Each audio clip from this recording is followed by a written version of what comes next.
பஞ்சமுகம் அப்படின்னு சொல்லும் பொழுதே பஞ்சம்னு சொன்னாலே நமக்கு தெரியும் ஐந்துன்னு சொல்லிட்டு 5 முகங்களை கொண்ட ஒரு ஆஞ்சநேயர சுவாமியினுடைய ஒரு உருவம் தான் அந்த பஞ்சமுக ஆஞ்சநேயர் என்பது. இது என்ன 5 முகங்கள்னு சொல்லி பார்த்தோம்னா, அதாவது அனுமாரினுடைய முகம், நமக்கு ஆஞ்சநேய சுவாமியினுடைய முகம் தெரியும், நேரடியாக நேருக்கு நேராக இருக்கும். அந்த ஆஞ்சநேய சுவாமியினுடைய முகம், நரசிம்மர், கருடர், வராகமூர்த்தி மற்றும் ஹயக்ரீவ சுவாமி. ஆஞ்சநேய சுவாமின்னு சொன்னாலே அந்த பிரசன்ஸ் ஆஃப் மைண்ட் அப்படிங்கிறது ஞாபகத்துக்கு வரணும். அந்த சடன் அப்படின்னு வரும்பொழுது சடக்குன்னு நமக்கு ஒரு விஷயம் தோன்ற வேண்டும் அல்லவா? ஒரு விஷயத்திலிருந்து எதிரிகளை காப்பாற்ற வேண்டும். எதிரிகள் சொன்னா எதிரே இருப்பவர்கள் எடுத்துக்கலாம். எதிரே இருப்பவர்களை காப்பாற்ற வேண்டும் என்று சொன்னால், ஒரு பிரச்சனையிலிருந்து டக்குன்னு வெளியில வரணும்னு சொன்னா அதற்கு அந்த பிரசன்ஸ் ஆஃப் மைண்டுங்கிறது ஒர்க் பண்ணணும் இல்லையா? இன்னைக்கு நம்ம என்ன பார்க்க போறோம் சொல்லி பார்த்தோம்னா, ஒரு நேயரினுடைய கேள்விக்கான விடையைத்தான் பார்க்க போகிறோம். அவர் என்ன கேட்டிருக்காரு அப்படின்னு சொல்லி பார்த்தோம்னா, பஞ்சமுக ஆஞ்சநேயரை வழிபடுவதால் என்ன நன்மைகள் கிடைக்கும்? அந்த பஞ்சமுக ஆஞ்சநேயர் உருவத்தினுடைய தனிச்சிறப்பு என்ன அப்படிங்கிறது தான் அவருடைய கேள்வியாக அமைந்திருக்கிறது. என்ன மாதிரியான நன்மைகள் கிடைக்கும் அப்படின்னு சொல்லி பார்த்தோம்னா, நமக்கு பலவிதமான நன்மைகளும் கிடைக்கும். முதல்ல இந்த பஞ்சமுக ஆஞ்சநேயருடைய உருவ அமைப்பினை பார்த்து விடலாம். பஞ்சமுகம் அப்படின்னு சொல்லும் பொழுதே பஞ்சம்னு சொன்னாலே நமக்கு தெரியும் ஐந்துன்னு சொல்லிட்டு 5 முகங்களை கொண்ட ஒரு ஆஞ்சநேயர சுவாமியினுடைய ஒரு உருவம் தான் அந்த பஞ்சமுக ஆஞ்சநேயர் என்பது.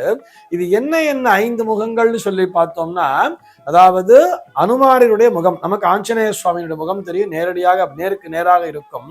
அந்த ஆஞ்சநேய சுவாமியினுடைய முகம், நரசிம்மர், கருடர், வராகமூர்த்தி மற்றும் ஹயக்ரீவ சுவாமி. இந்த 5 திருவுருவங்கள், அந்த 5 முகங்களினுடைய ஒன்றாக இணைந்திருப்பதுதான் இந்த பஞ்சமுக ஆஞ்சநேயரினுடைய உருவமாக இருக்கும். அதிலும் நேராக ஒரு கிழக்கு நோக்கி அந்த சிலை அமைக்கிறார்கள் சொன்னா, கிழக்கு முகமாக அந்த ஆஞ்சநேய சுவாமியினுடைய முகமானது இருக்கும். அதனை தொடர்ந்து தெற்கு அப்படின்னு வரும்பொழுது, கிழக்கினை தொடர்ந்து நம்ம அப்படி இடமிருந்து வலமாக வரும் பொழுது தெற்கு நோக்கி நரசிம்ம சுவாமியினுடைய முகத்தினை அமைத்திருப்பார்கள். மேற்கு நோக்கி பார்த்தோம்னா அந்த கருடாழ்வாரனுடைய முகமானது அமைந்திருக்கும். கருட பகவானுடைய முகமானது மேற்கு நோக்கி அமைந்திருக்கும். அதாவது ஆஞ்சநேய சுவாமியை சிறிய திருவடின்னு சொல்லுவார். அவருக்கு நேர் பின்னால் அப்படியே அந்த பெரிய திருவடி என்று சொல்லப்படக்கூடிய அந்த கருடாழ்வாரனுடைய முகமானது அமைந்திருக்கும். அதற்கு அடுத்தபடியாக வடக்கு நோக்கி அப்படின்னு வரும் பொழுது வராக சுவாமியினுடைய முகமானது அமைந்திருக்கும். இந்த 4ற்கும் மேலாக ஊர்துவ முகமாக என்று சொல்லுவார்கள். மேல் நோக்கிதான் இந்த ஹயக்ரீவரனுடைய முகமானது அமைக்கப்பட்டிருக்க வேண்டும். ஆனால் நம் பக்தர்களுக்கு அனுகிரகிக்கின்ற விதமாக அந்த ஹயக்ரீவரனுடைய முகமும் நம்மை பார்ப்பது போலவே அமைத்திருப்பார்கள். அது ஊர்துவ முகமாக இருக்கும். இந்த 4ற்கும் மேலாக அந்த ஹயக்ரீவரை அமைத்திருப்பார்கள். இதுதான் சரியான வடிவமைப்பு அப்படிங்கிறதுக்காக சொல்றேன். அந்த பஞ்சமுக ஆஞ்சநேய சுவாமியினுடைய சரியான வடிவமைப்பு என்பது இதுதான். கிழக்கு நோக்கி இருக்கக்கூடிய அந்த ஆஞ்சநேய சுவாமியினுடைய முகமானது நமக்கு மனோபலத்தை தருகிறது, தைரியத்தை தருகிறது, உடல் வலிமையை தருகிறது. உடல் வலிமையோடு புத்தி கூர்மையையும் சேர்த்து தருகிறதுங்கிறார். ஆஞ்சநேய சுவாமின்னு சொன்னாலே அந்த பிரசன்ஸ் ஆஃப் மைண்ட் அப்படிங்கிறது ஞாபகத்துக்கு வரணும். அந்த சடன் அப்படின்னு வரும்பொழுது சடக்குன்னு நமக்கு ஒரு விஷயம் தோன்ற வேண்டும் அல்லவா? ஒரு விஷயத்திலிருந்து எதிரிகளை காப்பாற்ற வேண்டும். எதிரிகள் சொன்னா எதிரே இருப்பவர்கள் எடுத்துக்கலாம். எதிரே இருப்பவர்களை காப்பாற்ற வேண்டும் என்று சொன்னால், ஒரு பிரச்சனையிலிருந்து டக்குன்னு வெளியில வரணும்னு சொன்னா அதற்கு அந்த பிரசன்ஸ் ஆஃப் மைண்டுங்கிறது ஒர்க் பண்ணணும் இல்லையா? அந்த புத்தி கூர்மையை இந்த ஆஞ்சநேய சுவாமியினுடைய திருமுகமானது நமக்கு கொடுத்து விடுகிறது. அதற்கு அடுத்தபடியாக தெற்கு நோக்கி இருக்கக்கூடிய அந்த நரசிம்ம சுவாமியினுடைய முகமானது எதிரிகளை வெல்லும் திறனை கொடுக்கிறது. நமக்கு யாரெல்லாம் எதிராக செயல்படுகிறார்களோ, அதாவது நம்ம அவர்களை எதிரிகளா பார்க்கலனா கூட வேணும்னே, அதாவது பக்கத்துல இருந்துட்டே கூட இருந்தே குழி பறிக்கிறவர்களா இருப்பா தெரியுமா?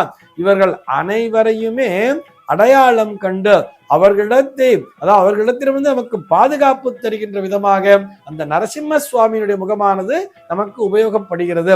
அந்த நரசிம்மரனுடைய அருளால் இந்த பில்லி, சூனியம், ஏவல் போன்ற விஷயங்களிலிருந்தும் காப்பாற்றப்படுகிறார்கள். அறிந்தும் அறியாமலும் வரக்கூடிய அந்த தீய சக்திகளிடமிருந்து காப்பாற்றுகின்ற திறனை, நாம் காக்கப்பட வேண்டிய திறனை அந்த நரசிம்ம சுவாமியினுடைய திருமுகமானது கொடுத்து விடுகிறது. மேற்கு நோக்கி இருக்கக்கூடிய அந்த கருடாழ்வாரனுடைய முகமானது நம்மை மாயையிலிருந்து காப்பாற்றுகிறது.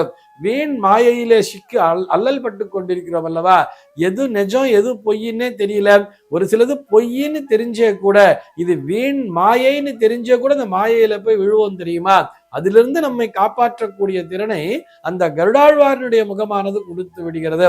அதற்கு அடுத்தபடியாக வடக்கு நோக்கி இருக்கக்கூடிய அந்த வராக சுவாமியினுடைய முகமானது நமக்கு பொறுமையை கற்றுத் தருகிறது. பொறுமையாக இருக்க வேண்டும், எந்த இடத்திலும் அவசரப்படக்கூடாது போன்ற விஷயங்களை, அதாவது அகழ்வாரை தாங்கும் நிலம் போல தம்மை இகழ்வாரை பொறுத்தல் தலைன்னு சொல்லிட்டா இல்லையா, அங்க காரியம் பெருசா வீரியம் பெருசான்னு பார்த்துண்டு எந்த இடத்திலே வீரியமாக இருக்க வேண்டுமோ அங்கேதான் வீரியத்துடன் செயல்பட வேண்டும்.